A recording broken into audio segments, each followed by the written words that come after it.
Case 307 ના 2 case, એ બંને કેસોમાં રાજુભાઈની આજે કોર્ટની અંદર સુરેન્દ્રનગરની કોર્ટમાં મુદત છે. હું પુરાવો સાથે લઈને આવ્યો છું. રાજુભાઈ ઉપર જાનથી મારી નાખવાની કોશિશ કરવાના 2 કેસો છે. બંને કેસમાં સુરેન્દ્રનગરમાં આજે જ તારીખ છે, 12મી ફેબ્રુઆરીના રોજની તારીખ આજે કોર્ટમાં છે.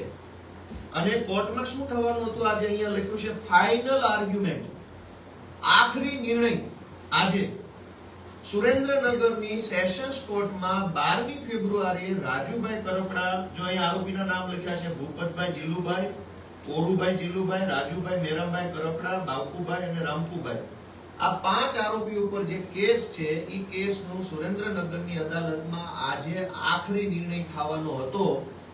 એટલે ભાજપ તરફથી એમના ઉપર પૂરું દબાણ કરવામાં આવ્યું કે જો 12 તારીખે પ્રેસ કોન્ફરન્સ કરીને આમ આદમી પાર્ટી ઉપર સ્ક્રિપ્ટ પ્રમાણેના આરોપ નહીં લગાવવામાં આવે તો કોર્ટમાં કંઈ પણ થઈ શકે છે.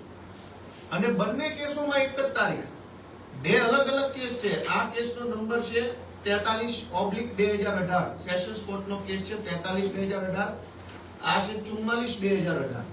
બંને કેસમાં આજે ફાઇનલ હિયરિંગ છે. અને જો રાજુભાઈ આજે આ પ્રેસ કોન્ફરન્સ કરીને ભાજપે આપેલી સ્ક્રિપ્ટ પ્રમાણે આરોપ ન લગાવતા તો કદાચ આજે એમને કોર્ટની અંદર કોઈ મોટી સજા પડવાની સંભાવના હતી.